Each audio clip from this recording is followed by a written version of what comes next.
Well, hey friend, welcome. If you're new to my channel, I'm Heather and I love painting photorealistic images, and I love helping you know all about it and how to find your creative voice and find some calm and some chill in the process. Today we are talking about how to put a grid on your canvas, because those of us who like doing things that are realistic and a little bit more detailed, we need some guidance, and this is how we do it, with some grids. If you want to know more about how to put a grid on your photo or your image, just go to a link below, but also there is another link here. If you are watching this at the time of my upload, I have 1 day left before my membership closes. If you want to learn to paint like these and these little cute little photorealistic paintings, we're doing 1 a month. It's going to be fun. If you've missed out, we open this a few times a year, so there will be a link below to go on a waiting list. But let's move on and get on with the subject for today, which is how we put the grid on the canvas. There's some tips on that will make it so much easier for you.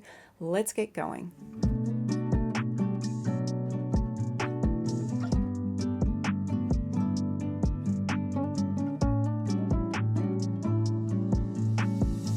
Well, firstly, but very quickly, why paint photorealistically? Well, that's another whole subject for another day. But why do we put grids on photos, and why am I about to do this? I love painting photorealistic paintings, like I said, and to get the detail, you need some help. There are only a few people in the world who are very, very good at just drawing something straight away and they can get it. And I am not one of them, and maybe some of you are the same. We need a little bit of help. And it's not cheating, it's not at all. You've got to do the hard work in actually painting the actual thing. That's the beauty of it. And the reason I love doing these photorealistic paintings is it just brings me to some calm. It helps me just meditate, it helps me relax. There's so many benefits from it, and my mental health has been better for it. Even if I don't sell any, I would still paint till the day I die, until I can keep holding a brush, put it that way. So, like I said, you can look below. There'll be a link to how to put a photo on, how to put a grid on a photo. But let's first just think about the image that you're using. So you will have an image that you will have put a grid on. It will be either very detailed or not so detailed. So this is sort of how you've got to decide how many sections you're going to divide your canvas up into. Obviously, you need to have the same number of sections on here that you do have on your photo. So I'll show you here a picture of what I've done. I've put a grid on a photo. I've actually made sure that it's the right size. It's exactly the same proportions as my canvas. And then I've put the grid on, and I've tried to think about, okay, this is fairly detailed, so I need to actually make sure that I've got lots of grids. And also to be thinking about, if I'm doing, or if you're doing something that is really detailed, has a face or animal hair or something like that, your grids need to be a lot smaller. So you need to make that decision first, and while you're putting your grid on your photo. So I'm assuming you've already done that.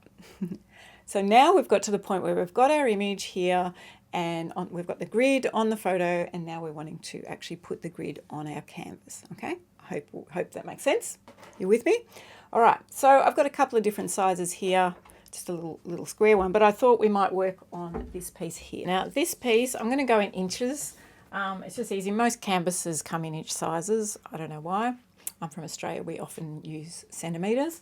So this one is 24 by 20, and that's what I've made sure that my image is, 24 by 20.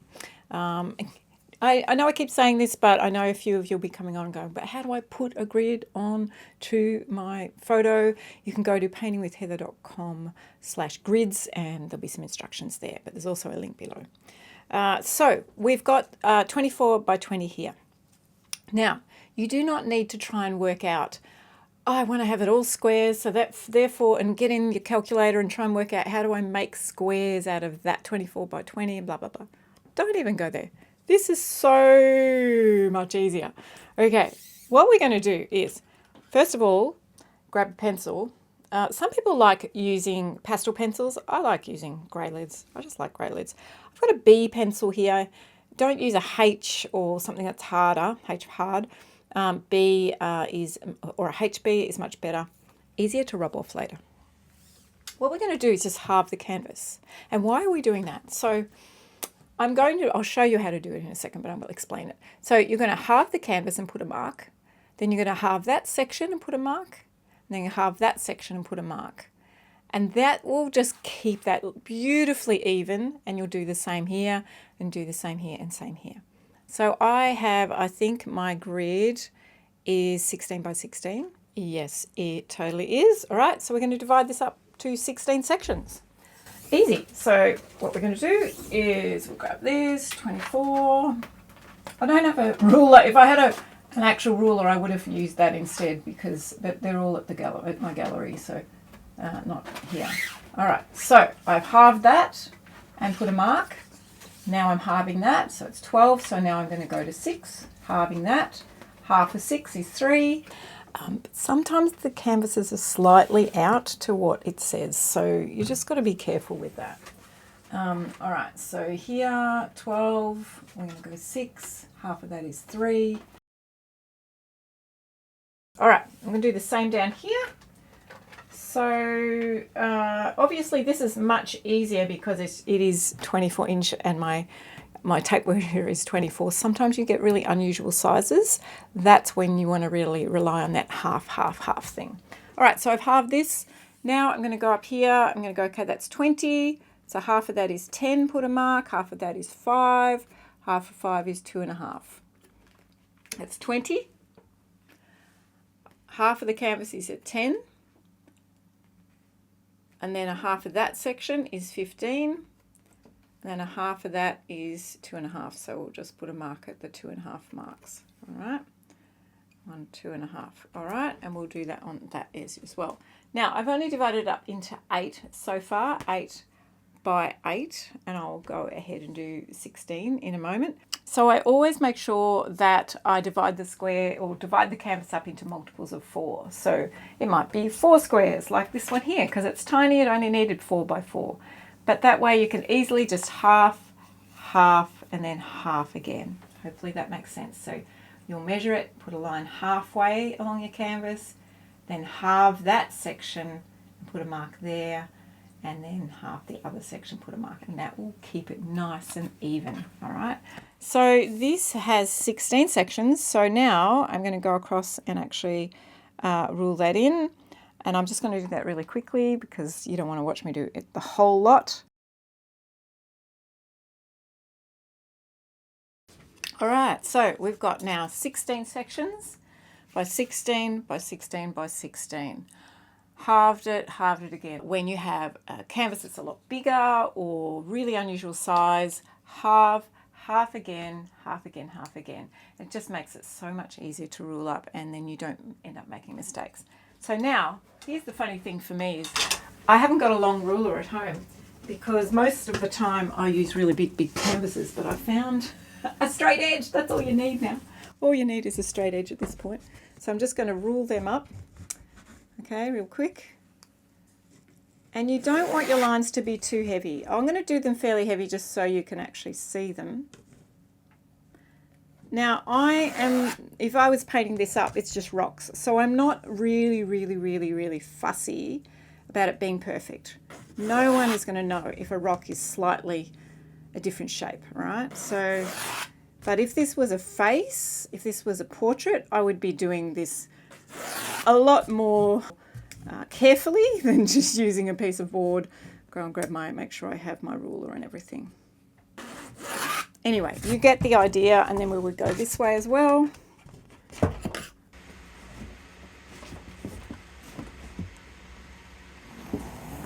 And down there.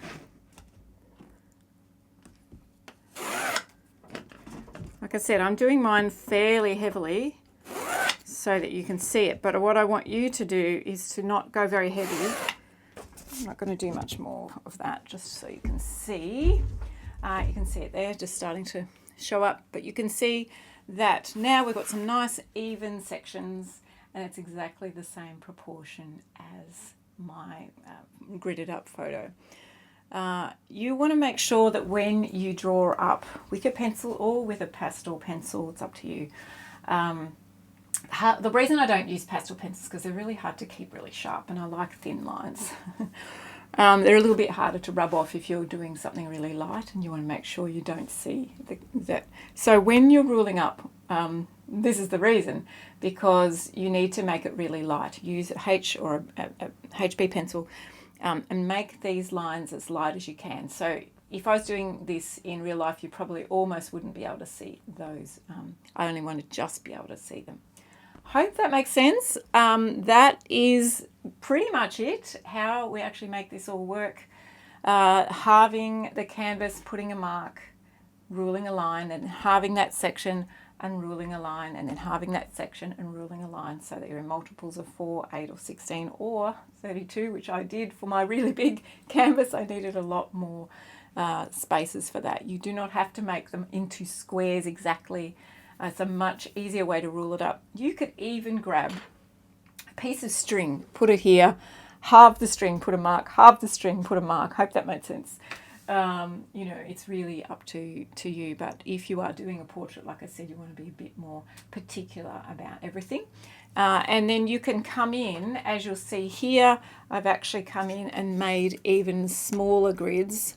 I'm not really measuring this for you just for the sake of what we're doing here, but and then you'll end up having smaller grids where you need to get that detail really correct, because it's a lot harder to sort of judge exactly where the eye actually ends, and you've got to make sure. It just makes it so much easier, makes it more relaxing, makes it, that you're actually going to totally get that picture looking really amazing.